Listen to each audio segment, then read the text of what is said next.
Today we are going to see what is viscosity and how it is determined.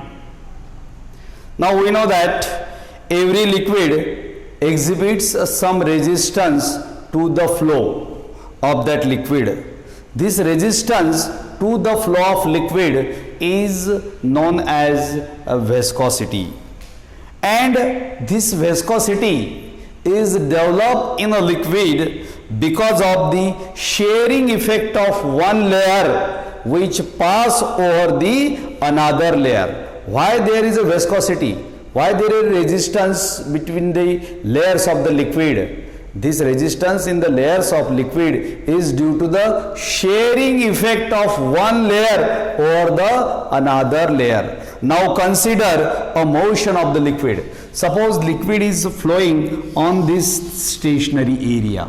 This is stationary area. This is a first layer of that liquid, which is termed as a stationary layer. Over this stationary layer, another layer is flowing. That another layer, that is number 2, is there. Now over this 2, this is the third layer, and that third layer is number 3. In this way, these liquid layers floats over one another in this way. This is the first layer. We can say it is a stationary layer. This is the surface area, that is stationary surface area. That's why this is stationary. Over this is the second layer. This layer has some velocity. Then this is the third layer. It has more velocity than this second. In this way, the velocity goes on increase as we go far away from this stationary layer to above. Now this is nothing but the motion of the liquid. A motion of the liquid can be visualized as a moment of one layer over the another layer. A layer in contact with the stationary surface area is a stationary surface. Then such a flow of liquid, in this way, such a flow of liquid is known as laminar flow, or it is also known as a streamline flow. What is it called? This is a laminar flow or streamline flow of liquid. Streamline flow of liquid or laminar flow of liquid. Now this during this laminar flow, the force F is required to maintain. There is a force F.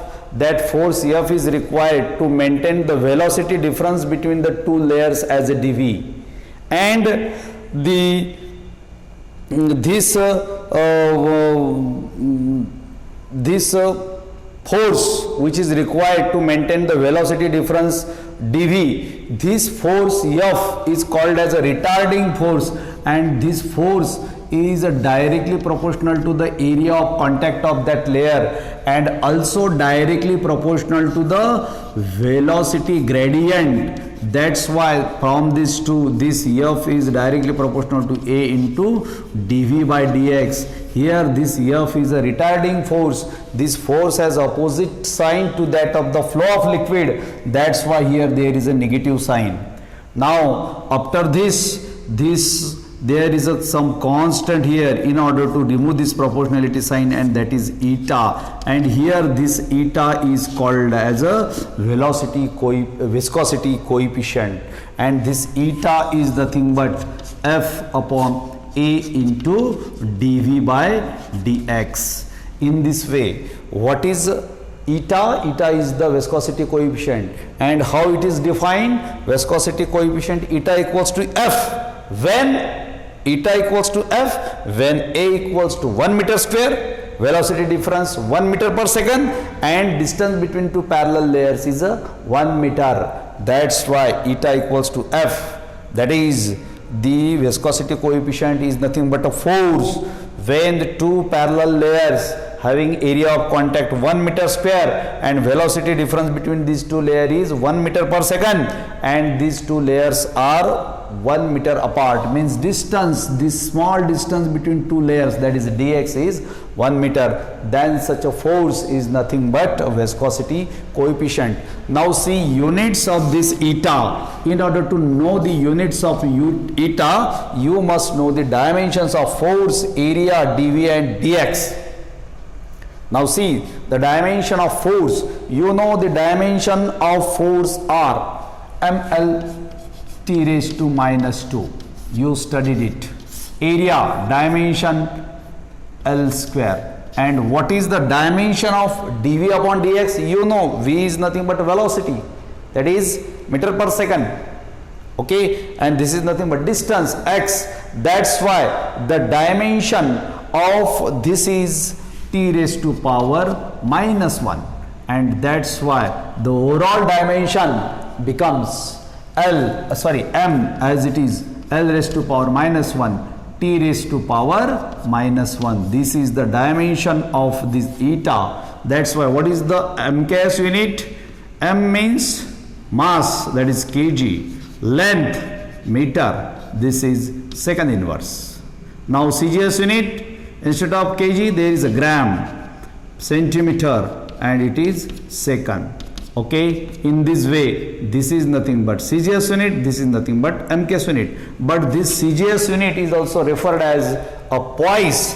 That's why 1 poise is equals to, this is 1 gram centimeter inverse second inverse, it is equals to 0.1 kg meter inverse second inverse.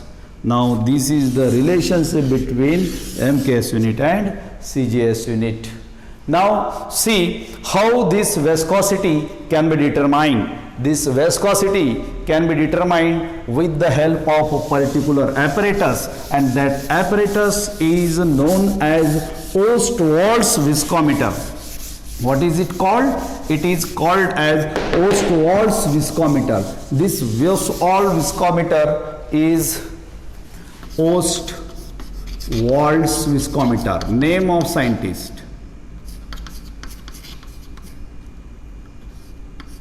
Viscometer, Ostwald's viscometer. Now it is a glass, made up from glass. There is a capillary. To this capillary there is a bulb. Below this again there is a U-shaped glass tube, and again this U-shaped glass tube is attached to bigger bulb. Here again there is a glass bulb, and in this way this is the glass apparatus. We called it as a Ostwald's viscometer. This is the Ostwald's viscometer used to measure the viscosity coefficient.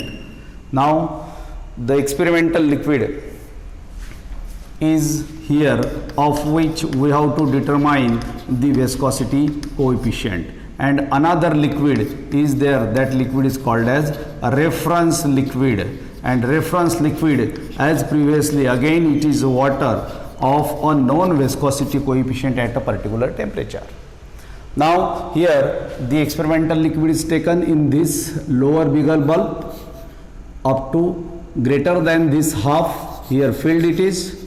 After filling this, here there is a rubber tubing, there is a clip. Now suck this liquid above this, in this upper bulb, glass bulb. Over this there is a mark A, below this mark B. After sucking above this mark A, the time required to flow this experimental liquid from mark A to mark B, this time for a unknown liquid is measured. Okay, now after measuring this time required to flow experimental liquid from A to mark B, then it is observed that this eta of the time of flow of this liquid is, means unknown liquid, is directly proportional to the viscosity coefficient of this unknown liquid. and inversely proportional to the density of that liquid, inversely proportional to the density of unknown liquid. That's why this T, that is time of flow of unknown liquid, that is experimental liquid, it is known as unknown. That's why U, unknown liquid, U is proportional to eta U upon du. Means this is viscosity coefficient of unknown liquid, this is density. Now again rearrange it, eta U is proportional to Tu into du. Now here remove this proportionality sign, that's why K into Tu into du. Now take another liquid which is called as a reference liquid, that is water. Fill again it above the half of this lower bulb, suck from this rubber tube for same Ostwald viscometer. Then water is allowed to flow from A to B and time required to flow water from mark A to mark B is measured. Let it be TW for water. This reference liquid is water, that's why for water let it be TW. Again for TW same derivation is there, eta W is equals to K into TW into dW. Now this is equation 1, this is equation 2. Now from equation 1 and 2, or we can say divide equation of reference equation of this unknown liquid, that is divide 1 by 2. After dividing 1 by 2, what is 1? Eta U upon eta W is equals to K into Tu into du upon K into TW into dW. TT get cancelled, that's why eta of unknown to eta of water is equals to time of flow of unknown into density of unknown into time of flow of water into density of water. These two, eta W and eta U, this ratio eta U to eta W is called as a relative viscosity. What is it called? Relative viscosity. In this way relative viscosity is also determined by using this. du and dW are measured in terms of mass. These are the density of unknown liquid, this is the density of water. How these are determined? By using empty density bottle. Take empty density bottle with lid, measure its weight, let it be W1. Fill that density bottle with lid with the help of water, let it be W2 with water. W2 minus W1, that is the weight of water.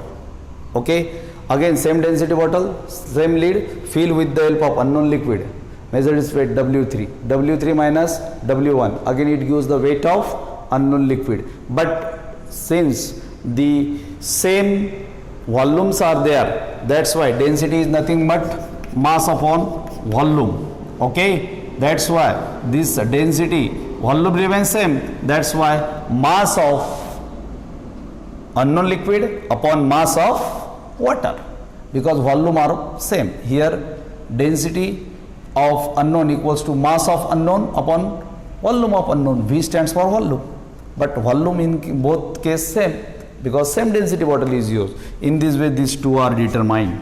These two are known to you. This is constant, this is also obtained from literature value also. In this way, by taking cross multiplication, eta U equals to eta W into Tu du upon Tw dW. In this way we are also able to measure the viscosity coefficient of unknown liquid. Now in this way this viscosity coefficient is determined by Ostwald's viscometer. Are you getting clear? समझ में आया? Ostwald's viscometer. Ostwald viscometer क्या होता है? How viscosity is measured? What is viscosity? What is viscosity and viscosity coefficient? समझ में आया?